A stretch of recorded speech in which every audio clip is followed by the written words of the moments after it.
Mula sa sarili, natagpuan ni Fatima ang kanyang sarili sa isang market.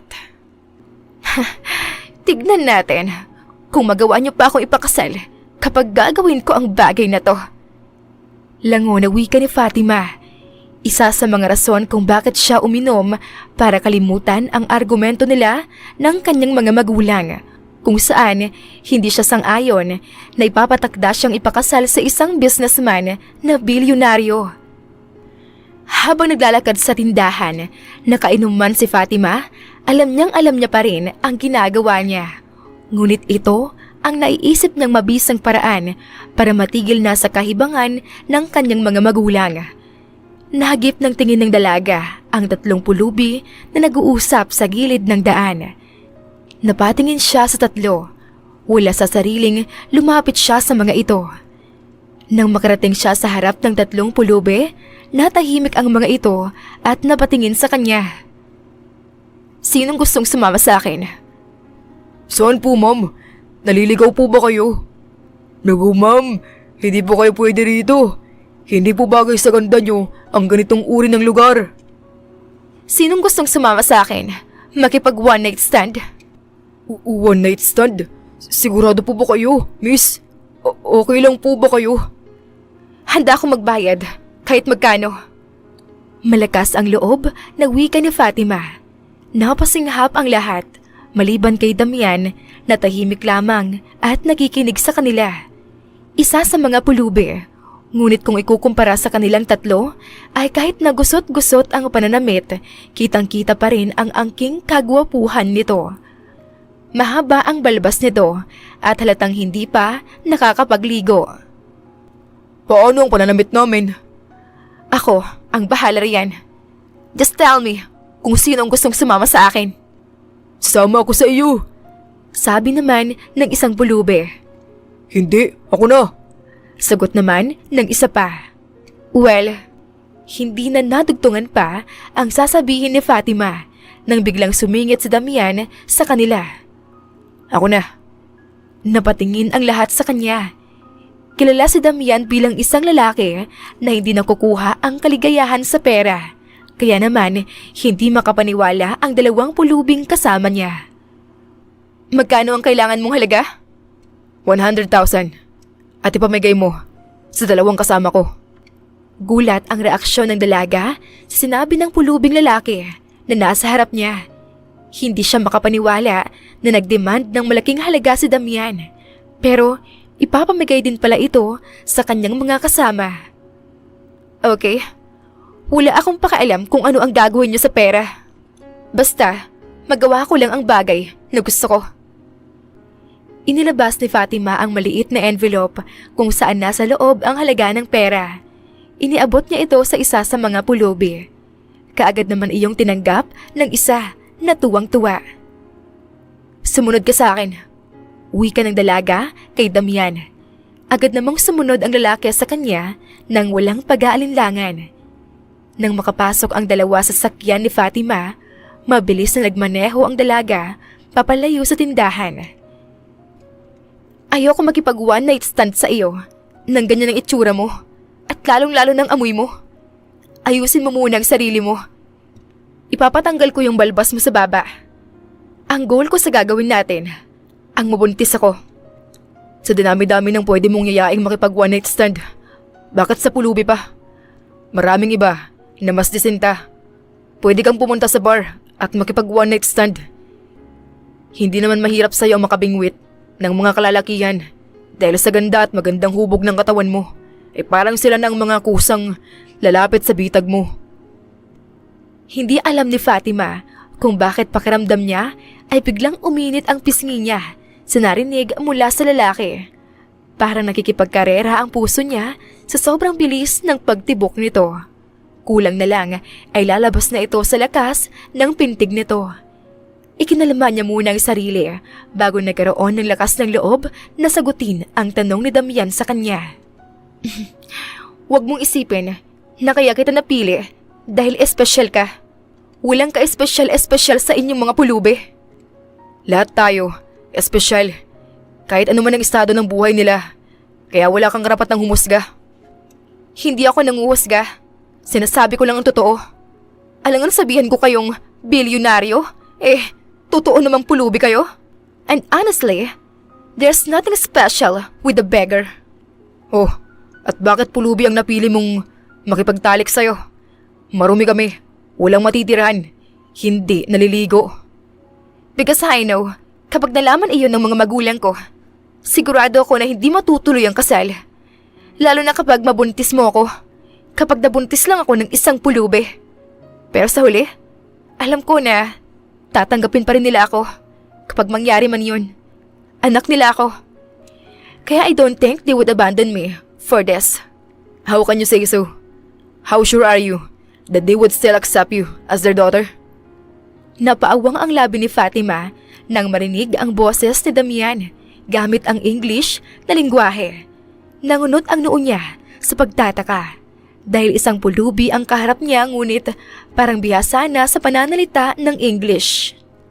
My parents are heartless, but they still have a heart. Sa madaling salita, kahit bato ang puso nila, alam kong tatanggapin pa rin nila ako. Paano ang bata kung sakaling maging matagumpay ang plano mo? Paano kapag hindi nila tatanggapin ng bata? Why are you so concerned? Huwag mo nang problemahin yon.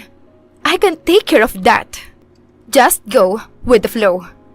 Kapag sinabi kong mag one night stand tayo, gawin mo. Wala nang maraming tanong at sasabihin. Bayad na ako sa'yo, kaya sumunod ka na lang sa akin. Paano kapag hindi magiging matagumpay ang plano mo? Kapag hindi, di ulitin natin hanggang sa makabuo. Hindi pwedeng hindi. Call me desperate pero ayoko magpakasal sa lalaking hindi ko naman mahal. Ayoko matali sa relasyon na walang binubuong pagmamahal. Pero gusto mong magkaanak na walang binubuong pagmamahal. Ginawa mo lang siya, natin, para makalayo sa kapalaran. Kapalaran? Tayo ang gumagawa ng kapalaran natin. Even my parents have no right to decide for my fate. Ipinanganak lang nila ako, pero wala silang karapatan na kontrolin ang lahat sa akin. And for my future child with you, don't worry. Hindi man natin siya binuo ng pagmamahal. I will shower them love that they deserve. Them? Ibig sabihin, nag-expect ka ng marami tayong bubuing anak? The heck? Of course not. Mahalay natin na baka kambal ang mabuo natin. Handa ka na bang maging ina? Napairap si Fatima sa inis. Baka nakakalimutan mo na magiging one night stand lang kita. Hindi reporter ang trabaho mo sa akin. Bakit ba ang dami mong tanong? Ang dami mong alam. Baka magbagong isip mo at mapagtanto ang ginagawa ko ngayon. You are drunk. Baka bukas pagsisihan mo ang lahat ng mga ito. Kung sakaling makabuo man o wala. Napataas ang kilay ng dalaga. Pasimple niyang inamoy ang sarili niya kung amoy alak ba siya. Pero hindi naman halata. Kaya nagtataka siya kung paanong alam ni Damian na nakainom siya. You smell like Macallan Reflection Whiskey. That worth 90,150 pesos. Hula ng lalaki sa ininom ni Fatima kanina na alak. Kunot ang noong napabaling ang dalaga sa kanya. Hindi ito makapaniwala na tama ang hula nito. Sabihin mo nga sa akin, may lahi ka bang manghuhula? Hindi kaya'y isa kang bartender noon kaya marami kang alam? You don't know me well. That's the reason. Well, tell me about yourself then. That's not my job, miss. My job is to have a one-night stand with you. I am Fatima. Call me Fatima. Munti ko nang makalimutan. How about you? What's your name, beggar? I am Damian. Napatango na lamang ang dalaga at hindi na nagsalita pa. Habang nagmamaneho, pilit na naglalaro sa isip niya ang mga pag-uusap nila ng misteryosong pulubi. Maraming mga tanong ang pumapasok sa utak niya. Mga kuryosidad na gusto niyang malaman tungkol sa lalaking pulubi na kanyang gustong maka-one night stand. Napatigil ang sasakyan ng dalaga sa isang malaking bahay. Nang makapasok sa loob ng bahay ni Fatima, mga mamahaling kagamitan na nakadisplay ang unang bumungad sa kanila. Tahimik lamang ang loob, halatang walang tao kung hindi sila lang. Dahil doon, hindi maunawaan ng dalaga kung bakit bigla siyang nakaramdam ng awkwardness. Walang tigil sa pagbilis ng tibok ang puso niya. Sa kabila ng katahimikan na namayani sa pagitan nila ni Damian, salungat naman iyon sa lakas ng pintig ng puso niya na parabang nagwawala ito. Well, go upstairs. Ayusin mong sarili mo sa sarili mong kwarto. After that, let's eat first. Gawin natin gagawin ang pagtatalik. Understood? Isang tango lamang ang naging sagot ni Damian. Nagmamasid ang mga mata nito sa kabuuang bahay ni Fatima habang nakapamulsa. Come with me. I'll show you your room upstairs. Mag-isa ka lang rito? Tanong ni Damian habang nakasunod sa likuran ng dalaga habang umaakyat sa hagdan. Isn't it obvious? May nakikita ka pa bang kasama ko? Maliban na lang kung may third eye ka. Sarkastikong sagot ng dalaga sa kanya. Halos magwala ang puso ng dalaga nang marinig ang maliit na tawa ni Damian mula sa kanyang likuran. Hindi niya alam kung bakit pakiramdam niya ay parang naging tunog musika ang tawa ng lalaki para sa kanya. Napailing na lamang si Fatima sa sarili. Hindi niya maintindihan kung bakit ganito ang epekto ni Damian sa kanya. Hindi rin siya makapaniwala na isang pulubi lamang ang nakagawa sa kanya ng ganito. I was just asking, Fatima. I'm just curious about you. Besides, ang laki naman kasi ng bahay mo. Nakakalungkot kapag ikaw lang mag-isa rito. Siguro kaya gusto ka nang ipakasal ng mga magulang mo dahil nag-aalala sila sa iyo na tumanda ka mag-isa at kapag mawala sila ay walang mag-aalaga sa'yo. Maybe they want the best for you. Pero iba ang naging paraan nila para bigyan ka ng magandang kinabukasan. Hindi nila naisip ang mararamdaman mo. You know, they are just human. They made a mistake, even though they think it is not a mistake. Akala nila tamang ginagawa nila dahil iniisip nila ang kapakanan mo in the future. Yun nga lang, mali ang paraan nila. Ang dami mong alam. If they want the best for me, and if they really think or care for me, sana hindi nila ako ipapakasal sa lalaking hindi ko mahal. Love is important in marriage. Kung walang pagmamahal, mananatiling mag-isa ang bahay. Kahit pa kasama ko ang papakasalan ko. He probably like a person who didn't exist to my house. Katulad ng sabi ko, Fatima, iba ang naging paraan nila para ipakita sa'yo na pinapahalagan ka nila at mahal ka nila. Naging mali iyon sa paningin mo dahil pakiramdam nila ay tama sila. Whatever you say, hindi magbabagong isip ko. You're going to have one night stand with me. Sa ayaw at sa gusto mo. I already paid you kaya wala nang atrasan to. Why don't you talk to your parents and tell them that you don't want to get married? Kesa gawin mo to na makakapagpasama ng kalooban nila. Think about the consequences of your actions, Fatima. Tandaan mo, nasa huli ang pagsisisi. Think about what your parents would feel if you are really going to do this. Iniisip pa nila ako? Iniisip ba nila ang nararamdaman ko? Marrying someone that I don't like is suck. They already know what I feel kasi nakapag-usap na kami. We had fight pa nga because I begged to them that I don't want to risk marriage with someone I didn't love. Napabuntong hininga na lamang si Damian sa pagkabigo. Hindi talaga magpapatalo si Fatima sa argumento nilang dalawa. Hindi rin naman niya masisisi ang dalaga sa iniisip nito. Kaya naman, mas pinili niya na lamang manahimik. Ito ang kwarto mo. Ayusin mo muna ang sarili mo. Magbibihis lang ako. Wika niya sa binata. Binuksan ni Fatima ang pinto ng kwarto. Bumungad naman ang malapad na kama at ang mamahaling disenyo sa loob ng kwarto. Halatang wala pang may gumagamit sa kwartong ito. Itinuro ng dalaga ang banyo kay Damian. Ayan ang banyo. May bathtub din dyan kung gusto mo.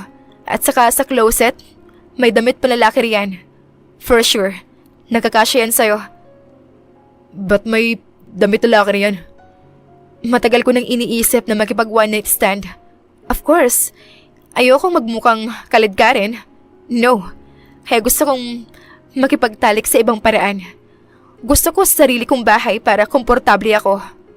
Ang dami mong tanong Kanina ka pa. Kailan ba tatahimik ang bunganga mo? Napangisi si Damian sa iniisip. Taka namang napatingin si Fatima sa kanya nang makita ang reaksyon niya. Welsie, kapag ikaw naman ang mag-iingay. Makahulog ang wika ni Damian, sabay tingin sa malapad na kama. Napaiwas ng tingin si Fatima sa kakaibang tingin ni Damian sa kanya. Walang sali-salitang tinalikuran niya ito, ngunit bago iyon ay inirapan niya muna ito, dahilan para marinig ang mahinang tawa ng lalaki. Pakiramdam niya ay parang kiniliti ang kanyang sikmura nang marinig niya iyon. Nang makapasok siya sa kanyang sariling kwarto, napahawak siya sa kanyang dibdib sa lakas ng kabog nito. Halos sampalin niya ang kanyang sarili dahil pakiramdam niya ay parang baliw na siya sa kanyang ginagawa. Minabuti niya na lang na maligo at magbihis ng komportabling damit bago lumabas. Dumiretso siya sa kwarto ng lalaki. Hindi niya nakita si Damian, ngunit rinig na rinig sa banyo ang ingay ng shower, kaya naisip niyang umupo sa isang couch at piniling hintayin na lumabas ang lalaki mula sa banyo. Nakakross ang kanyang kamay habang ang mga mata ay nakatutok sa pinto ng banyo. Maya-maya pa ay biglang bumukas ang banyo. Bumungad si Damian na walang damit pang itaas. Tanging tuwalya lamang ang nakapulupot sa kanyang bewang na nagsisilbing pangtakip sa katawan niya. Bakas ang gulat ni Damian nang makita ang prenteng pag-upo ni Fatima. Hindi maiwasang mapatingin ang dalaga sa katawan ng lalaki. Tinignan niya ito mula ulo hanggang paa. Halos mapaawang naman ang labi niya nang makita ang pagkakaiba ng muka ng pulubi kanina. At ngayon ay parang mukha na itong mayaman sa ganda ng tindig ng katawan at gwapong muka. Magulo ang basang buhok nito at bahagya pang tumutulo ang maliit na tubig mula sa kanyang katawan sa sahig. Halos lumaglag ang panga ni Fatima nang makitang may abs ang pulubing lalaki. Bahagya niya pa itong binilang. Halos mapalunok siya nang mabilang niyang 6 ito. Bumaba pa lalo ang tingin niya sa gitna ni Damian. Napalunok siya bigla at napaiwas ng tingin. Pakiramdam niya ay hindi pa sila nakakapagsimula ni Damian, parang gusto na lang niyang umatras dahil parang hindi niya kakayanin ang laki ng alaga nito kung sakaling makita niya. "Your clothes is in the closet." Wika ng dalaga nang hindi maiwasang mautal. Inilibot niya ang kanyang paningin. Sinusubukang huwag muling tignan ang katawan ng binata. Ngunit para itong temptasyon. May kung anong enerhiya ang humihigop sa kanya upang muling lingunin ang lalaki na kumukuha ng damit mula sa closet. Iiwas na sana siya ng dingin pero napabaling ang titig sa kanya ni Damian.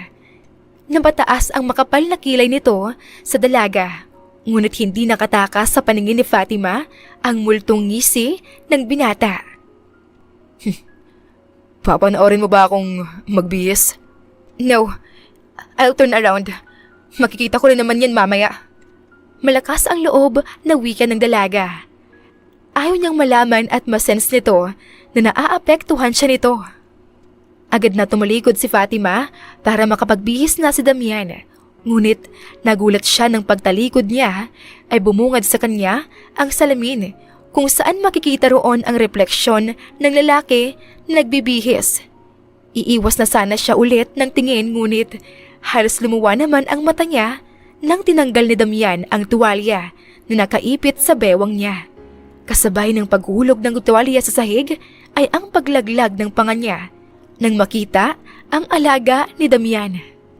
Napalunok siya bigla at halos himatayin siya nang makita ang laki nito. Wala sa sariling natulala siya sa salamin hanggang sa matapos ng magbihis sa Damian.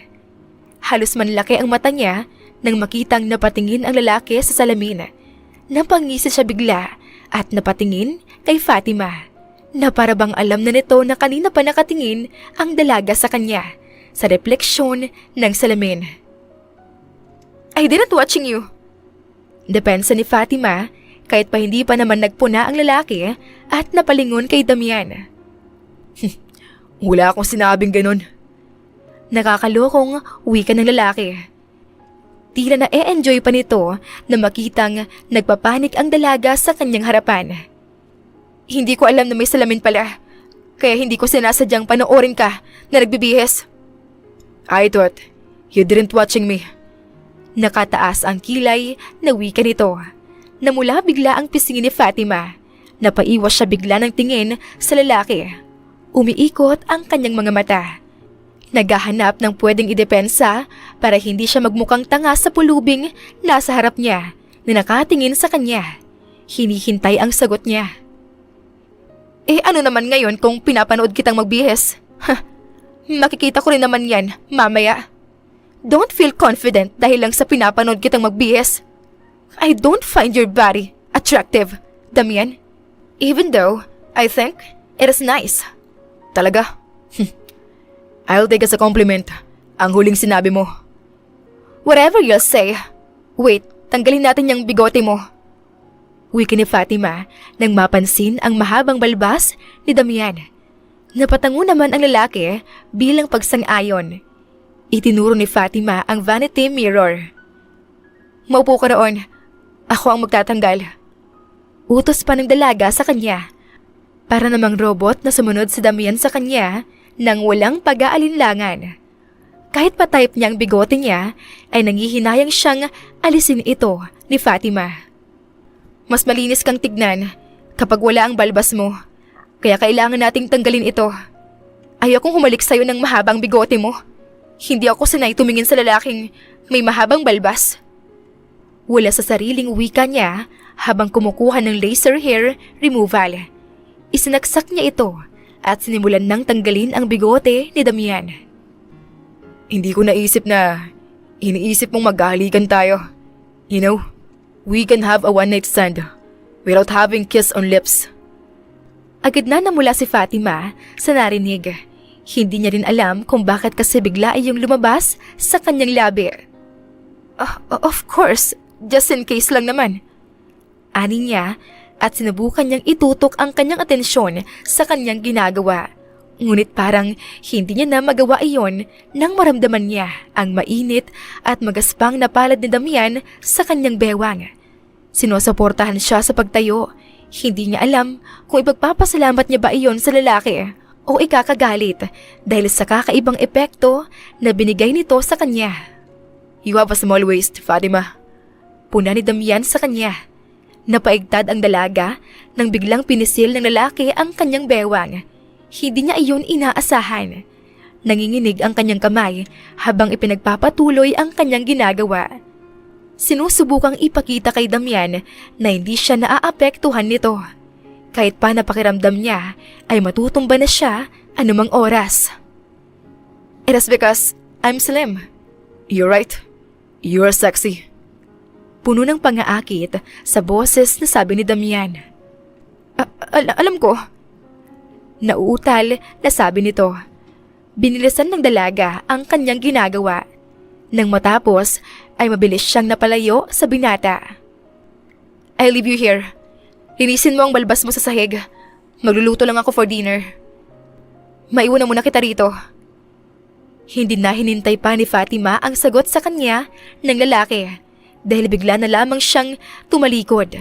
Ni hindi niya magawang sulyapan ang mukha ni Damian nang wala ng bigote sa mukha.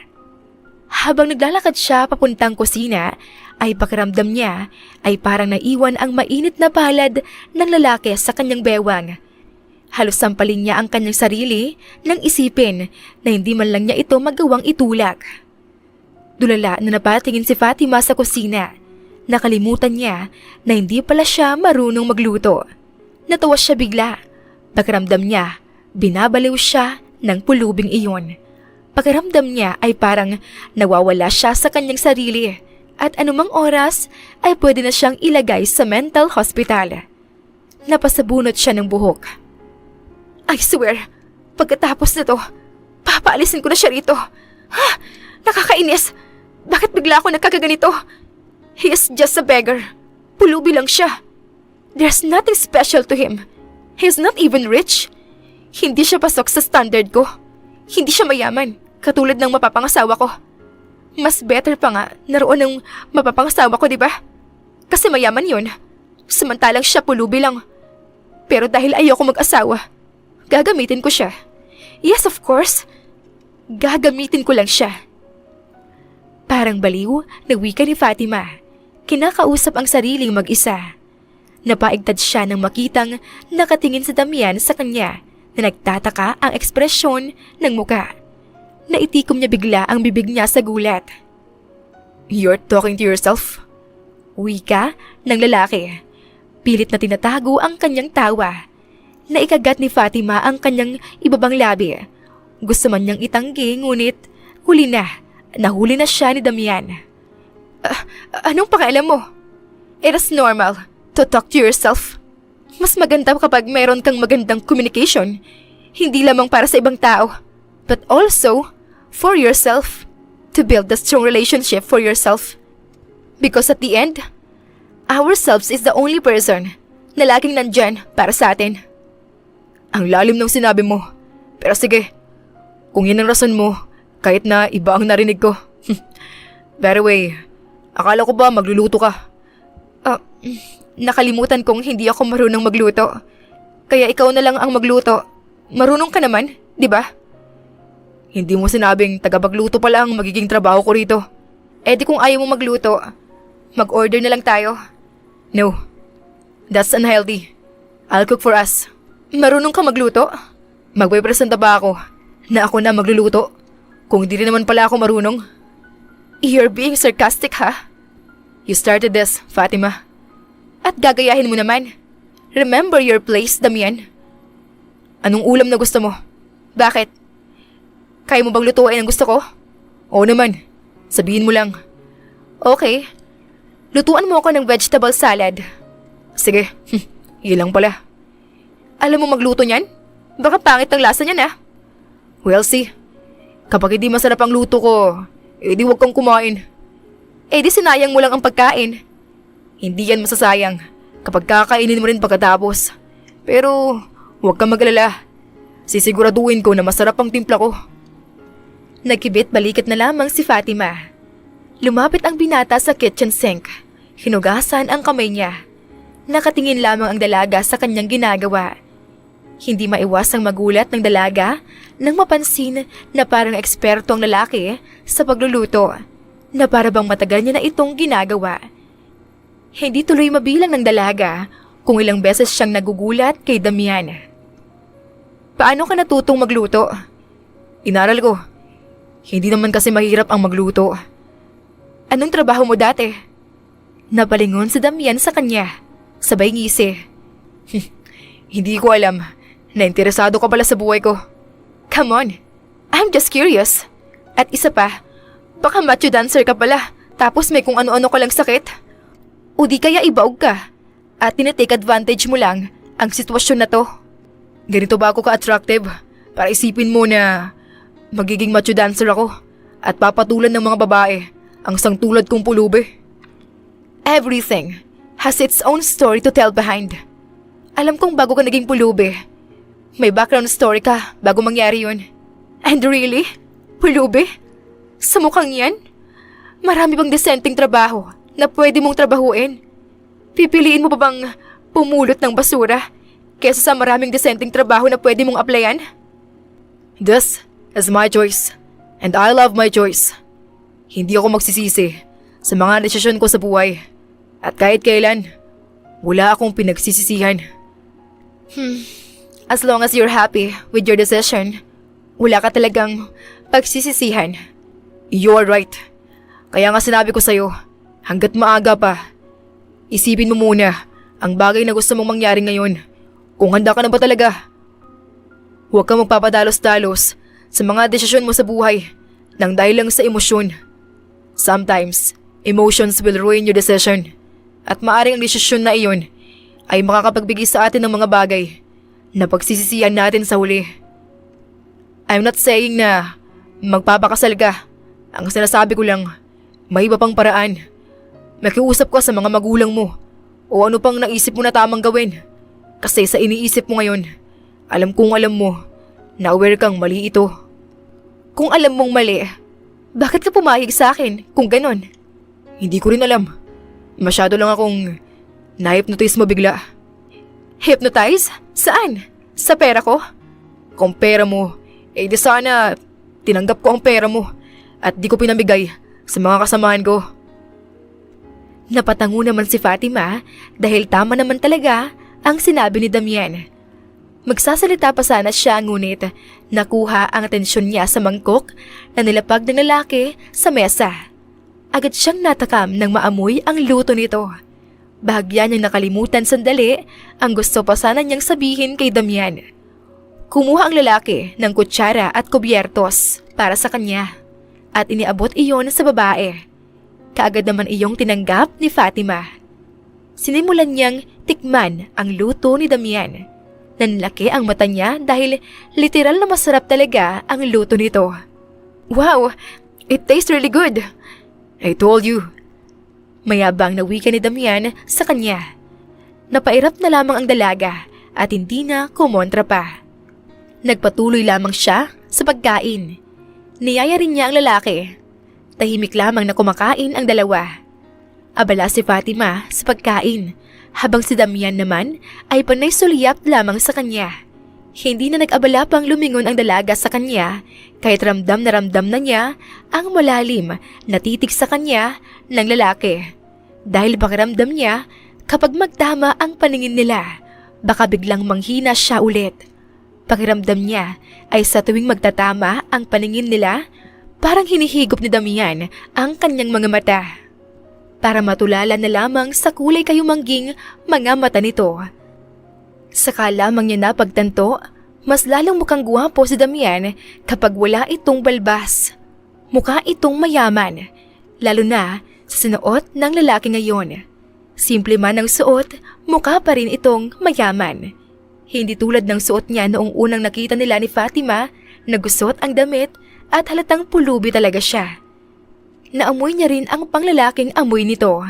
Hindi niya alam kung natural ba iyon na amoy o ang sabon na nasa banyo nito.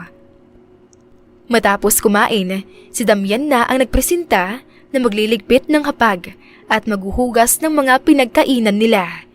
Hindi naman kumontra pa si Fatima, lalo pa at bagong manicure lang siya. I'll go upstairs, sa kwarto mo. Doon ka dumiretso. Utos niya sa lalaki, bago niya ito tinalikuran. Habang naglalakad, iniisip pa lang ng dalaga na may mangyayari sa kanila. Halos gusto na lang niyang umatras, lalo na kapag naaalala niya ang nakita niya sa refleksyon ng salamin kanina. Napapikit siya ng mariin nang habang tinitignan ang sariling refleksyon sa harap ng salamin. Suot-suot niya ang nightgown habang kitang-kita ang kanyang lantad na katawan. Napagagat siya sa ibabang labi. Halos tumalon ang puso niya sa excitement sa tuwing maiisip niya na naroon na si Damian sa kwarto at naghihintay sa kanya. Inayos muna niya ang sarili bago lumabas. Hindi niya alam kung nakapasok na ba ang lalaki sa kwarto o naroon pa rin sa kusina. Nasagot lang ang katanungan sa isipan niya nang makapasok na sa kwarto kung nasaan si Damian. Napaawang ang labi niya nang makita ang lalaki na nakahiga sa kama. Nagkakross ang mga kamay habang nakapikit. Tila pagod at antok na antok. Dahan-dahan namang sinara ni Fatima ang pinto. Nakapameywang siya sa harap ng lalaki. Nagdadalawang isip siya kung gigisingin niya ba si Damian o hindi na lang. Nang mapansin ang mahinang paghilik nito, napabuntong hininga na lamang siya. Lumapit siya rito at kinuha ang kumot. Dahil siguro sa antok ni Damian, hindi nito naramdaman na kinumutan na siya ng dalaga. Napatingin si Fatima sa mahimbing na natutulog na lalaki. Nakakainis ka. Tinulugan mo ako. Bukas ka na lang bumawi. Magpahinga ka na lang muna.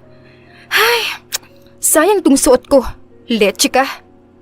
Inis na singhal ng dalaga sa natutulog na si Damian. Wala sa sariling pinisil niya ang matangos na ilong ng binata. Nangunot lamang ang kilay ni Damian at gumalaw ng kaunti, ngunit nanatiling nakapikit ang mga mata. Tila ba ngayon lang siya nakabawi sa masarap na tulog. Ay, pasalamat ka, gwapo kang pulubi. Dahil kung hindi, ay nako, baka umatras na ako sa pagkikipag one night stand sa isang pulubi. Mahinang bulong ni Fatima sa lalaki bago nito iwan. Pinatay niya muna ang ilaw at sinarado ang pinto. Dumiretso siya sa kanyang kwarto. Nangihinayang na nabahiga sa kanyang kama. Hindi niya alam kung bakit nakaramdam siya bigla ng ganoon.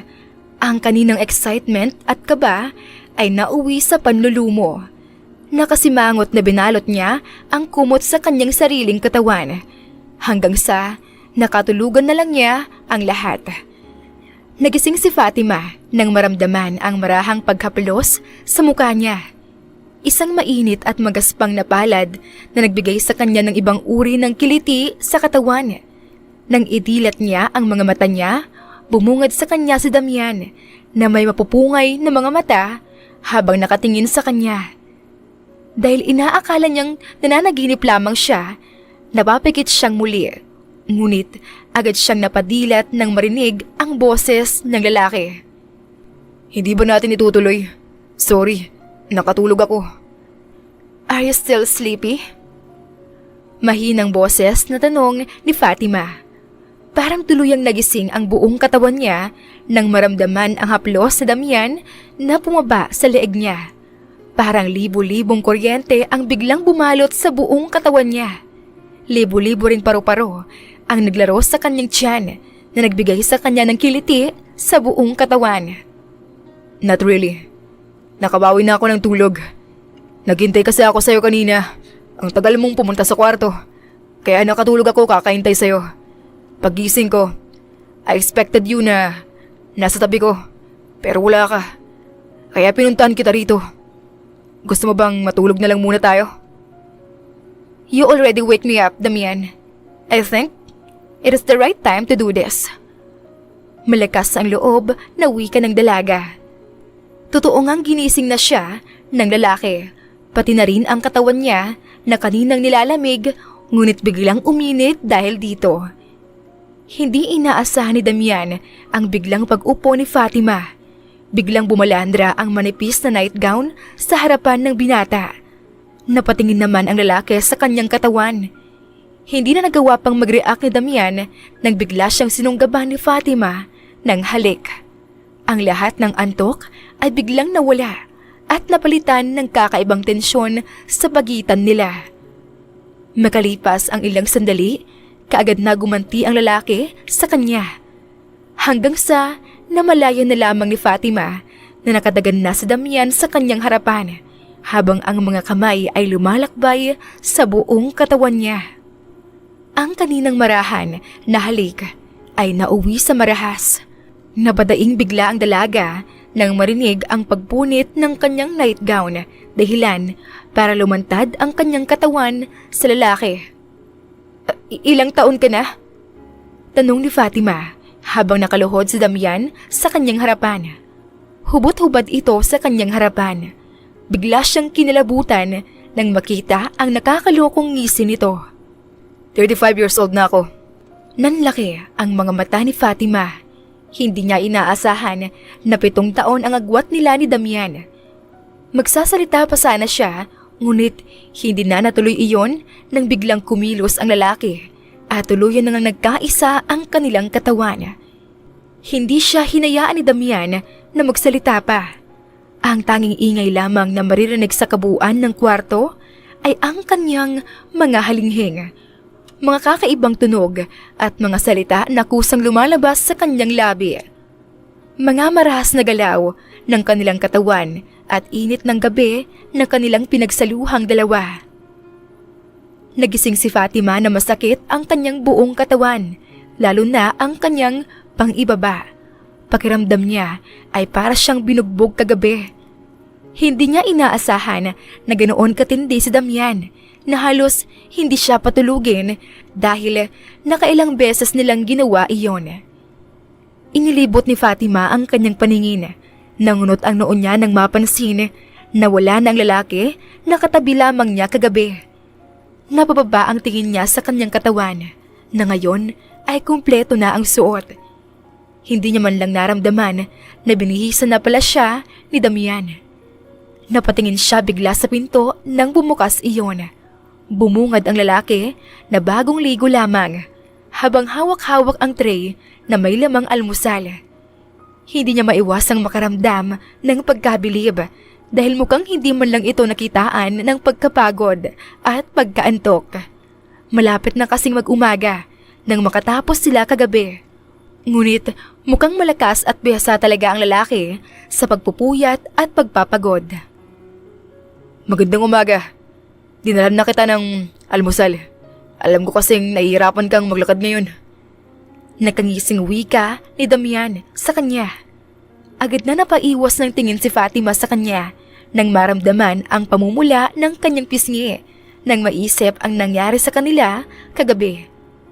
Pilit niyang iwinaksi iyon bago ibalik ang tingin kay Damian na ngayon ay nasa harapan na niya at inilapag ang tray sa kanyang kama. What are your plans after this? What if your parents will find out about this? Eh di mas maganda kapag malaman nila ito so that hindi na nila ako guguluhin na magpakasal sa lalaking hindi ko naman mahal. Pero, nagawa mong makipagsiping sa lalaking pulubing tulad ko. Iba ang pagkikipagtalik at pagpapakasal. Sa pagkikipagsiping, ay isang gabi lang naman yun mangyayari at pwede kang magpanggap na tila walang nangyari. Pero pagkasal, matatali ka. Not temporary. Kung hindi, permanente iyon. Kapag nakatali ka na, mahirapan kang tumakas sa realidad. Kung sakaling makabuo tayo, hindi ba matatali ka na rin sa responsibilidad kung ganon? Iba yon. Mamahalin ko naman ng bata. Pero ang pagmamahal ay pwede ring matutunan. Paano pala sa unti-unti niyong pagsasama ng lalaking ipapakasal sa'yo ay may mabuo kayong pagmamahal na hindi mo inaasahan. Hindi natin masasabi ang oras kung kailan tayo magmamahal sa tao, Fatima. Ngayon mo pa talaga ako sasermonan eh. Nagawa na natin to. And excuse me ha? Kung makapagsalita ka naman parang ikaw ang agrabyado dito at problemado. My problem is not your problem. So don't worry about me. Worry about yourself. Kasi kapag natapos na ito, ay hindi mo na alam kung saan mo ulit pupulutin ang sarili mo. Of course, I know how to place myself, Fatima. You don't need to remind me. Alam na alam ko yun. May bahid ng sakit ang boses ng lalaki, ngunit hindi iyon pinansin ng babae. For now, you will stay here hanggang sa makabuo tayong dalawa. One night stand lang ang pinag-usapan natin. Bakit parang gusto mo bang maulit-ulit? Babayaran kita, Damian. Kaya huwag ka mag-alala. Di ba nabanggit ko na sa'yo na kapag wala tayong mabuo, uulitin natin? Huwag ka mag-alala, okay? Kung iniisip mo na iiwan ko sa'yo ang bata, hindi ko magagawa yon. Aalagaan ko ang bata kung sakaling makabuo tayo. Mamahalin ko siya. Basta, matupad lang ang plano ko. Umayon lang ang lahat, ay ayos lang sa akin. Hindi lahat ng bagay na gusto natin ay makukuha natin, Fatima. Hindi natin masasabi ang mangyayari sa hinaharap. Maaaring ang mga plano natin ay magiging taliwas sa mangyayari sa atin. Kung sakaling hindi ka matanggap ng mga magulang mo, ano sa tingin mo ang mangyayari sa'yo? Bakit ka ba alalang-alala sa akin? Is that because you are concerned with me? O dahil sa edad mo kaya ka nagkakaganyan? You know, age like you ay parang nagiging mature na at advanced na mag-isip. To the point na nagiging exaggerated na kayo. I'm not too old, Fatima. Oh, really? Nanggaling pa talaga sa'yo yan? Na 35 years old na pala? At 7 taon ang agwat natin ng edad? You didn't ask me before. Bakit parang hindi mo inaasahan yun? Di ba dapat mahalata mo na umpisa pa lang? Akala ko dahil lang sa balbas mo kaya medyo nagmukha ka matanda. Hindi ko alam na lagpas na pala sa kalendaryo yung edad mo. Bakit ba halos lahat na lang ng bagay sa'yo ay big deal? Are you invalidating my feelings? No. I'm just telling the truth, Fatima. Kung ini-invalidate ko ang nararamdaman mo, di sana hindi ko naiintindihan ang sitwasyon mo ngayon at hindi kita handang tulungan. Of course you'll help me. Because I paid you, Damian. Kahit hindi mo ko bayaran, Fatima, kung ibabalik ang oras, gagawin ko pa rin yung tulungan ka. Of course. Kasi, makakakuha ka ng benefits mula sa akin. You should be thankful that I choose you. Kesa sa mga kasama mong pulubi. Hindi mo talaga alam kung paano gumamit ng mga salita, no? Sinasabi mo lang kung anong gustong lumabas sa bibig mo without thinking that you're hurting someone else with your words. Natahimik bigla si Fatima dahil sa sinabi ni Damian. Hindi niya inaasahan ang mga salita nito. Para tuloy siyang binuhusan ng malamig na tubig sa dami ng masasakit na salita na binitawan niya sa binata, lalo na sa status nito sa buhay. Sabi nila, kapag nasasaktan ka, ibig sabihin, totoo yun. And I'm just stating the fact. That's why, nasasaktan ka ngayon. I'm just being honest here. Pero alam ko, na sumobra ako sa pagiging honest kaya nasaktan ka ngayon. Pero kahit na ganon, I won't say sorry. At babawiin ang mga sinabi kong yun sa'yo. Dahil katulad ng sinabi ko, ay totoo lahat ng iyon. And this is who I am. Prangka akong tao. Totoo man o hindi ang sinasabi mo, ay parehong masakit kapag hindi magandang salita ang binibitawan mo. You know what's hurt the most? Yung emosyonal, kesa sa pisikal. Sa pisikal, magkakapasa ka lang ay mga ilang araw, maghihilom na agad. Pero kapag emosyonal na ang ginamit para saktan ng tao, ang mga salita na binibitawan mo ay maiiwan sa kanilang isipan. There are people that they will think about that as a motivation na ipakita na hindi totoo ang sinasabi mo. Meron din namang mga tao na gagawin nila iyong masama. They will get affected until na kanilang ibababa ang kanilang sarili. And you should be thankful that I understand you.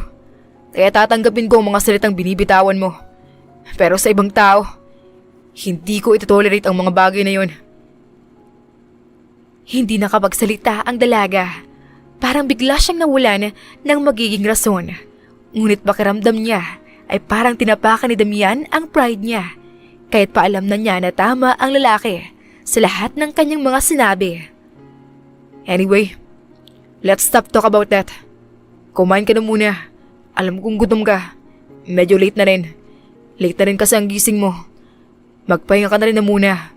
You look tired and still sleepy. Puna ng lalaki. Ulang imik na sinunod ng dalaga ang kanyang utos.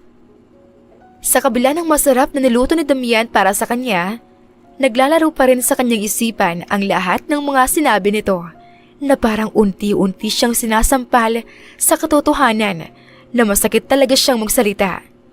Inaamin niya iyon sa kanyang sarili, ngunit hindi niya lang iyon matanggap. Tapos na akong kumain. Masungit na wika niya nang matapos. Narinig niya ang malalim na buntong hininga ni Damian bago nito kinuha ang tray na nasa harap niya. Napaangat ang tingin niya sa lalaki na hindi pa rin umaalis sa kanyang harapan. Nagulat siya nang biglang inangat ni Damian ang kanyang kamay at tinanggal ang naiwang dumi sa kanyang labi gamit ang hintuturo ng lalaki. Pakiramdam niya sa simpleng ginawa lamang ng lalaki, biglang binalot ng kuryente ang kanyang buong katawan. Hindi pa natapos si Damian dahil hinaplos nito ang nakasimangot na muka ng dalaga. Inipit pa niya ang buhok na humaharang sa muka nito. Don't be mad at me, okay? Ayoko lang na pagsisihan mo sa huli ang mga bagay na sa tingin mo ay tama at sa huli mo lang mapagtatanto na mali ito. Kaya hanggat maaga pa, gusto ko lang na iyong itama iyon. Tandaan mo, makapangyarihan ng bawat salita. Maaaring makapagbigay iyon ng inspirasyon sa tao at maaari din naman na makadurog iyon sa mga tao. You sounds like a father. Ganyan ka ba talaga kapag gurang ka na? Nakasimangot na wika ni Fatima. Hindi naman maiwasan matawa ni Damian sa kanyang sinabi. Napailing na lamang ito sa kanya. I told you, Fatima, I'm not too old. Malakas pa ako sa mga matanda na inaakala mo. Kaya pa kitang buhatin dito hanggang sa labas ng bahay nyo. Pinapalayas mo ako sa sarili kong tahanan? Salubong ang kilay na tanong nito. Hindi na unawaan ang ibig sabihin ni Damian. Kaya naman muling napatawa ang binata. Na, bahay mo to eh. Halimbawa ko lang naman iyon na malakas ako. Napairap bigla ang dalaga. Kahit hindi mo ipagmalaki at sabihin yan sa akin, halata naman. Lumipas ang ilang buwan na natiling nanirahan si Damian sa bahay ni Fatima. At habang tumatagal, mas lalong naging malapit ang loob nilang dalawa sa isa't isa. Kahit na may pagka-spoiled brat si Fatima, si Damian naman ay parang hindi nauubusan ng pasensya sa pag-iintindi sa dalaga. At habang tumatagal ay unti-unti na rin siyang nasasanay sa pag-uugali ni Fatima. Ngunit hindi naman nakakalimutan na punahin iyon ni Damian. Habang tumatagal din, unti-unti rin napapansin ang mga pagbabago sa dalaga nang dahil kay Damian. Mga pagbabago na hindi niya inaasahang magagawa niya ang mga bagay na hindi niya inaasahang magagawa niya. Wow! First time mong magluto ah! Bungad ni Damian nang madatnan si Fatima na nagluluto sa kusina. Napatingin ang dalaga sa kanya na pawis na pawis. Kakagaling lamang sa paghuhukay ng lupa. Plano kasi nila na gumawa ng garden para mas lalong maging maganda at makulay ang bahay ni Fatima. Suwestyon iyon ni Damian na sinang-ayunan naman ni Fatima. Siyempre, natuto ako sa'yo. At isa pa, nagtry akong manood dito sa YouTube para sa tutorial kung paano magluto. Nakakahiya naman kasi sa'yo na pagod ka na tapos ikaw pa ang magluluto. Wala rin namang problema sa akin yun. Mas gusto ko nga na paglutuan ka. Pero mapapagod ka. It doesn't matter to me, Fatima. Seryosong wika ni Damian sa kanya habang nakatingin sa mga mata niya. Puno ito ng sinseridad at iba't ibang uri ng emosyon na mahirap ipangalanan sa isa't isa. Napaiwas bigla ng tingin ang dalaga. Nahihirapang salubungin ang nakakatunaw na titig sa kanya ng lalaki. Isa rin sa mga pagbabago sa paninirahan ni Damian sa bahay ni Fatima ay ang unti-unting pagkahulog ng dalaga sa lalaki. Isang bagay na hindi inaasahan ni Fatima na mangyayari iyon. Isang bagay na hindi niya alam kung sasabihin ba niya iyon sa lalaki o mas pipiliin na lamang niyang manahimik hanggang matapos ang deal nilang dalawa. Ngunit isang buwan nang magkasama sila sa iisang bahay, ni kahit isang beses ay wala nang nangyari pa sa kanila. Kahit paminsan na magkatabi sila sa iisang kama, wala talaga. Hindi rin naman iyon gusto ni Fatima dahil pakiramdam niya kung sakaling may mangyari sa kanila at magbunga ang mangyayari sa kanila, matatapos na ang deal nila at may iwan siyang mag-isa. Kung sakali man na mangyari iyon, hindi niya alam kung tatanggapin ba siya ng kanyang mga magulang. Ngayon lamang niya napagtanto ang lahat ng mga sinabi sa kanya ni Damian. Masyado siyang nagpadala sa emosyon at nagpadalos-dalos. Kaya ngayon, hindi niya na alam ang susunod na gagawin. Katulad din ng sabi ng lalaki, hindi lahat ay umaayon sa plano. Dahil kahit ang sarili niya ngayon ay hindi na umaayon sa plano niya noon. Iniisip pa lamang ni Fatima na mawawala si Damian, parang hindi niya nakakayanin. Unti-unti na kasi siyang nasasanay sa presensya ng lalaki sa kanyang bahay at sa kanyang buhay. Tsak na maninibago siya kapag nawala na si Damian sa bahay at lalo na sa kanyang tabi. Kung sakaling mangyari man iyon, hindi niya alam kung ano ang gagawin. Ang lalim naman ng iniisip mo. Iniisip ko lang ang itatanim natin sa garden. Pagsisinungaling niya kay Damian. Kung ano man ang kanyang nasa isip ngayon, ayaw niyang malaman iyon ng lalaki. Ano ba ang paborito mong bulaklak? Iyon, ang itatanim natin doon. O di kaya gulay Para kung sakaling gusto mong magluto ng gulay, pwede kang kumuha doon. Maganda naman kasi ang lupa. Kailangan lang diligan araw-araw siguro para hindi madaling mamatay ang pananim natin. Pwede rin naman. Kahit ano na lang, ikaw bahala. Wala akong masyadong alam sa pagtatanim. Gusto mong sumama sa akin sa pagtatanim? Pwede rin wag na lang pala. Dahil baka marumihan yung kamay mo. No. Of course, sasama ko. Pwede ko rin namang hugasan ng kamay ko pagkatapos. Turuan mo lang ako magtanim. Wala akong alam dyan eh. Kahit nagulat man si Damian, ay unti-unti iyong napatango at napangiti. Napalingon siya sa dalagang nakangiti habang kumakain. Habang nakatitig sa dalaga, hindi niya maiwasang humanga sa kakaibang ganda nito. Akala niya noong una, hindi siya mahuhulog kay Fatima, lalo na hindi niya gusto ang ugali ng dalaga. Ngunit habang tumatagal, unti-unti niyang nahanap ang sarili na nahuhulog na kay Fatima. Sa kabila ng hindi magandang ugali nito na pinapakita, napapansin pa rin ni Damian ang mabuting kalooban nito, kahit na hindi iyon pinapahalata ng dalaga sa kanya. Paano to? Hindi ko alam kung paano gawin to. Tanong ng dalaga habang nasa hardin sila. Pagkatapos kasing kumain, nagpahinga ang dalawa. Ngunit maya-maya ay nagkayaan na pumunta sa garden para magtanim. Natawa si Damian nang makita na parang hirap na hirap ang dalaga sa ginagawa. Ni kahit sa paghukay sa lupa ay halatang hindi ito sanay sa ginagawa. Lumapit sa kanya ang lalaki at hinawakan ang dalawang kamay niya. Iginiya siya kung paano ang tamang gawin sa pagtatanim. Ramdam na ramdam ng dalaga ang pagbilis ng tibok ng puso niya. Ang kuryenteng bumabalot sa kanyang katawan at init na yumayakap sa kanya. Sa pagtatanim, mahirap talaga sa umpisa, lalo na kapag hindi ka sanay sa ganitong buhay. Pero kapag unti-unti mong nakakasanayan ang bagay na ito, mahihirapan ka na ito, napakaulan pa. Kapag ititigil mo, hindi mo na alam ang gagawin mo. Kapag ititigil mo, mahihirapan ka ulit na humanap ng bagong mga gagawin. Lalo na kapag minahal mo ng iyong ginagawa.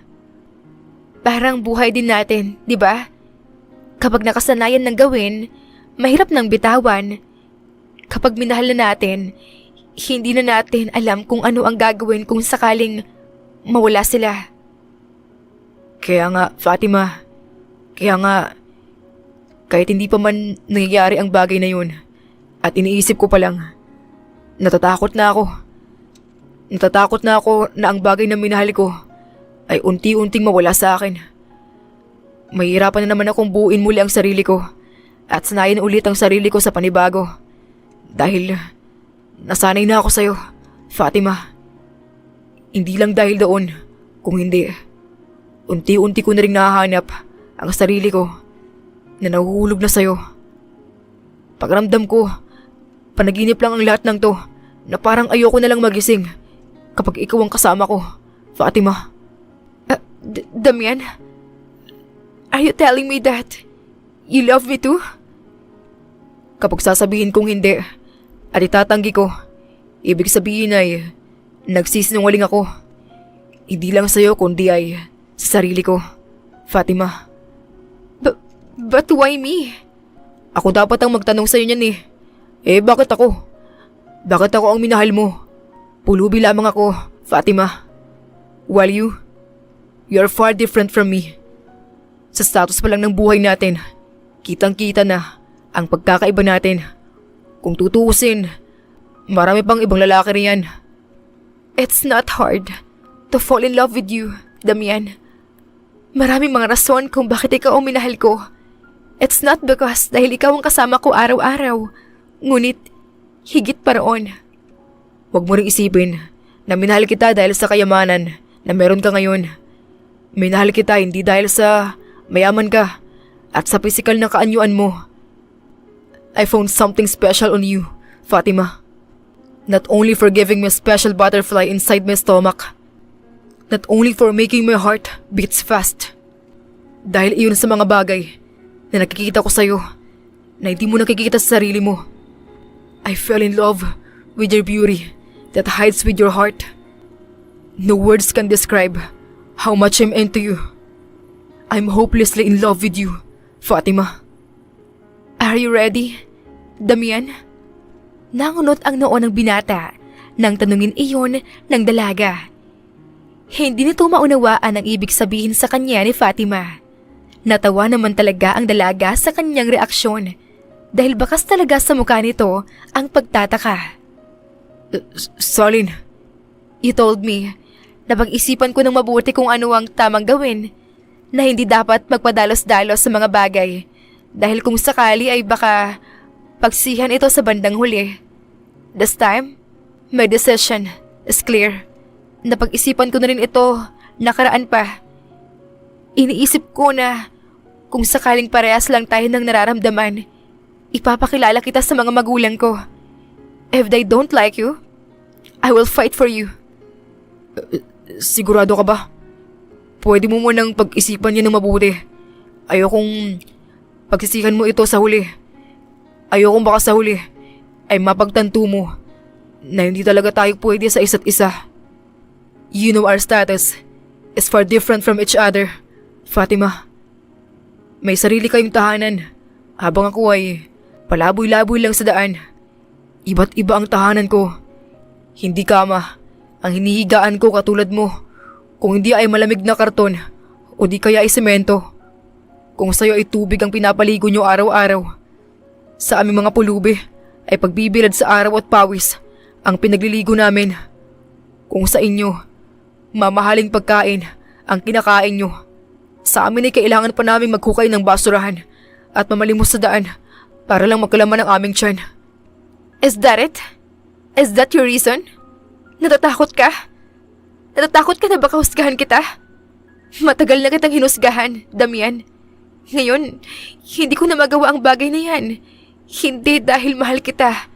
Kung hindi dahil alam kong sa pagkakataong ito ay mali yung manghusga. At ano ngayon kung dati kang pulubi?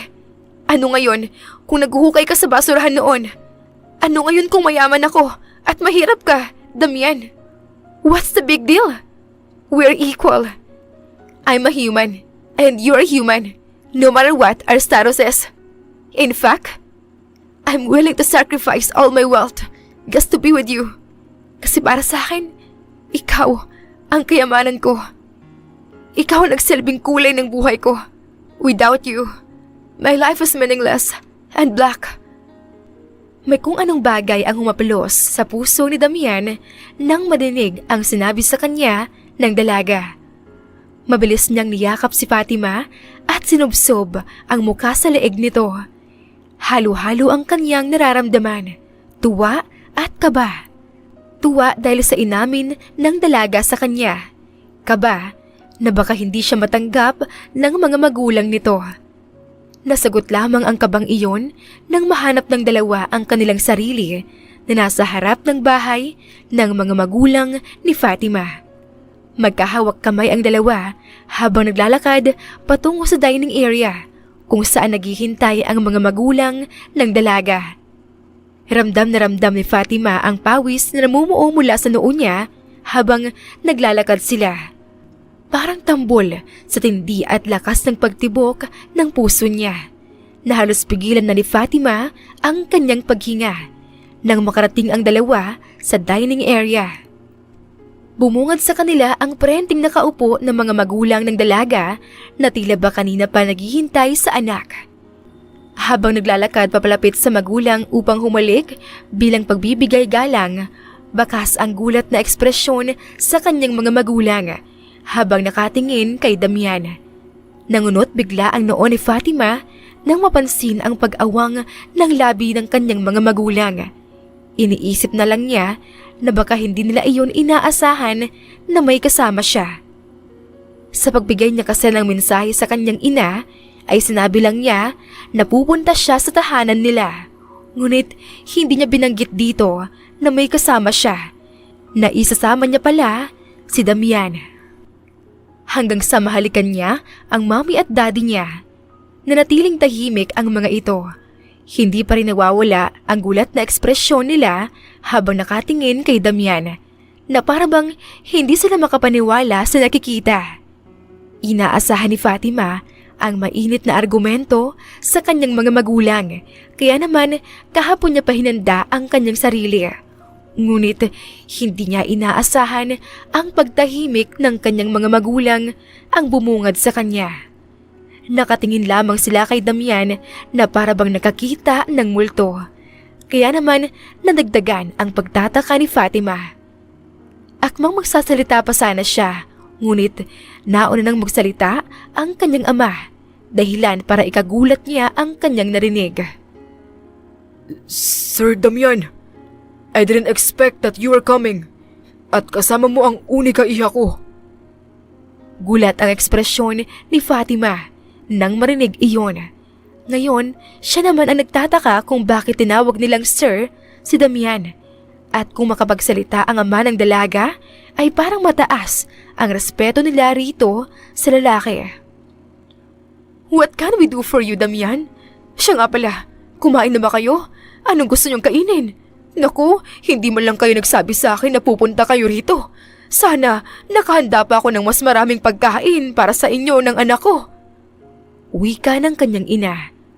Palipat-lipat ang tingin ni Fatima sa kanyang mga magulang at kay Damian. Hindi kasi ito ang inaasahan niyang mangyayari. Ang nangyari ngayon ay taliwas sa lahat ng kanyang iniisip. Nandito ako ngayon para po hingin ng kamay ng anak niyo, sir. Malakas ang loob na wika ni Damian sa mga magulang ng dalaga. Napasinghap ang mami at daddy ni Fatima. Parehong hindi alam ang sasabihin. Bilyonaryo ka, Damian. Pero ipinamigay mo ang mga pera mo sa mga mahihirap. Kaya ikaw naman ngayon ang naghihirap. Ano ngayon ang ipapakain mo sa anak ko kung ganun? Paano mo siya mabibigyan ng magandang kinabukasan? Bilang mga magulang ni Fatima, gusto lang namin ng makakabuti sa kanya. Iyon ay magkaroon siya ng magandang kinabukasan. Sorry, Damian. Kung dati na mayaman ka, ay hiningi mo na ang kamay ng anak namin, hindi ako magdadalawang isip na pumayag. Pero tama ang daddy niya. Gusto lang namin siyang mabigyan ng magandang kinabukasan. At ano naman ng kinabukasan na maibibigay mo sa anak ko kung mahirap ka na ngayon? Nakatakda ng ipakasal ang anak namin sa isang lalaking alam namin na kaya siyang buhayin. Na kaya siyang pakainin ng 3 beses sa 3 araw o higit pa roon. Hindi iyong baka ipakaykay mo pa ng kamote ang anak ko bago kayo makakain ng 2 o hindi kaya ipalimos siya sa daan. Hindi namin hahayaang mangyari iyon. Napalingon si Fatima kay Damian na tahimik lamang na nakayuko. Totoo ba ang sinabi nila na dati kang mayaman at milyonaryo? Gulat na tanong ng dalaga sa binata. Unti-unting napatango si Damian. Bakit hindi mo sinabi sa akin? Paano nangyari iyon? Bakit bigla kang naghirap bigla? Anong ginawa mo sa mga pera mo kung ganon? Mahal ako ng mga kamag-anak ko at mga tao na kapaligid sa akin kapag may pera ako. At alam kong mahal lang nila ang pera ko at hindi ako. Kaya naman naisip kong ipamigay ang pera ko sa mga taong masigit pang nangangailangan kaysa sa mga tao na gustong itamasa ang yaman na meron ako. Ipinamigay ko ang pera ko sa isang bahay ampunan para magkaroon ng peace of mind. Dahil doon ko napatunayan na pera lang ang minahal nila sa akin. Dahil sa panahon na walang-wala ako, ay iniwan at tinalikuran nila ako. Tinalikuran ako ng lahat dahil ubos na ang lahat ng yaman ko. Paano mo nasisiguro na mabibigyan mo ng magandang kinabukasan ng anak ko, Damian? Alam kong mabuti kang tao, ngunit alam mo rin na hindi namin hahayaan na mapuntang anak namin sa kamay ng isang lalaking hindi siya kayang buhayin at ang magiging anak nila. Wala man akong yaman, sir. Ngunit, papatunayan ko po sa inyo na hindi lamang yaman ang makakapagbigay sa anak niyo ng magandang kinabukasan. Hindi ko man maibibigay lahat ng gusto niya, pero kaya kong patunayan na mapapakain ko siya ng 3 beses sa isang araw. Kung gugustuhin ko, may babalik ko pa ang ibang meron akong yaman. Pero mas gusto ko ng tahimik na buhay. Mas gusto ko po ng payapa. Ngunit, hindi ko rin naman inaasahan na darating sa buhay ko si Fatima. Napatingin ang dalaga kay Damian. Mas lalo siyang napahanga dito. Hinawakan niya ang kamay ng binata na nakapatong sa mesa. Napatingin naman ang mga magulang ni Fatima sa mga kamay nilang dalawa. Ako rin po. Mas gusto ko po ng payapang buhay kasama si Damian. Kaya payagan niyo na po kami na magpakasal na dalawa. Kung sakali mang bumali man si Damian sa mga pangako niya sa inyo, ako po mismo ang makikipaghiwalay sa kanya. Umabot ng ilang buwan ang suyuan ng dalawa sa mga magulang ni Fatima para pumayag ang mga ito na magpakasal ang dalawa. Ni minsan ay hindi iyon naisip ng dalaga na magagawa niya ito, ngunit hindi siya nakaramdam ng anumang pagsisisi, lalo na at noong mas lalo niyang nakilala si Damian. Si Damian na busilak ang puso para tumulong. Walang tigil ang pagbuhos ng luha ni Fatima habang naglalakad papunta sa altar. Suot-suot ang simpleng wedding gown, habang nanonood ang kanyang mga magulang at ang iba nilang kakilala. Mas pinili nila na isang simpleng kasalan lamang ang magaganap. Sa wakas, matapos ang walang sawa nilang pagkikiusap at pagsusuyo sa mga magulang ni Fatima, pumayag na ang mga ito na magpakasal sina Damian at Fatima. Hindi rin natuloy ang pagtatakda ng dalaga na magpakasal sa isang billionaire businessman. I love you. Thank you for accepting me for who I am. Wika ni Damian sa kanya nang makarating siya sa altar. Bahagya pa niyang hinalikan ang noo ni Fatima. Kitang-kita ang pangingilid ng luha nito na kanina niya pa pinipigilan habang pinapanood ang dalaga sa paglalakad papunta sa kanya. Nawala man ang kayamanan niya, isang napakahalagang kayamanan naman ang pumasok sa buhay niya na alam niyang hindi iyon mahihigitan ng kahit ano pang material na bagay sa mundo. Ang kayamanan na iyon ay walang iba kung hindi si Fatima, ang nag-iisang babaeng mamahalin niya habang buhay at tumanggap sa kanyang mga imperpeksyon. I'm in love with you, Damian. Mayaman ka man o hindi, ano man ang status mo sa buhay, wala akong pakialam as long as mahal natin ang isa't isa. Marami kang itinuro sa akin at alam ko, mas marami ka pang ituturo sa akin. Kaya marami akong matututunan. You are the best teacher in life, Damian. Bulong ni Fatima sa kanya. Mas pinili ng dalawa na manirahan sa isang simpleng bahay kung saan malayo ang mga taong mapanghusga. Katulad ng pangako ni Damian sa mga magulang ng babae, halos lahat ng pagkain gusto ni Fatima ay naibibigay niya. Hindi rin naman naging pihikan si Fatima. Samantala, napakaway ang babae habang nakatanaw sa kanyang asawang papalapit sa kanya, nakakatapos lang sa pangingisda. Nang tuluyan ng makalapit si Damian kay Fatima, napaluhod ito upang magpantay ang kanyang muka sa malaking tiyan ng kanyang asawa. Hinalikan niya ang matambok na tiyan ni Fatima. Pagkatapos ay tumayo ito at sunod na hinalikan ang labi ng asawa. Maraming natutunan si Fatima sa buhay na ang yaman ay isang temporaryong bagay lamang sa mundo. Ngunit ang pagmamahal ang higit na mas mahalaga. At kahit na sino man, walang karapatang humusga sa kapwa nila. Kahit paano pa man ang status nito sa buhay. Matuto rin tayong magpasalamat sa mga bagay na meron tayo. At higit sa lahat, ang salita ay makapangyarihan. Gamitin ang salita upang makatulong, hindi para manakit sa kapwa. Bago tuluyang makapasok ang mag-asawa sa loob ng simpleng kubo nila, hindi nila nakalimutang umusal ng pasasalamat sa may kapal dahil sa grasyang kanilang natatanggap sa araw-araw. Wakas.